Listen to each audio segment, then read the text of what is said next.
In this video, I'll show you how to sharpen a circular saw blade. As a first step, take a piece of scrap wood that is around 5 inches long and 3 inches wide. Next, apply glue on the wood and wrap it with 220 grit sandpaper. Now before you start sharpening your blade, it's a good idea to clean the saw blade first. After cleaning the saw blade, take the dull saw blade and fix it into a bench vise. Before sharpening, mark the first tooth of the saw blade so you'll know when one full pass has been completed. Next, apply oil or any lubricant onto the sandpaper.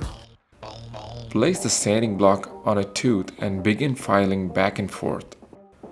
File each tooth for around 5 times.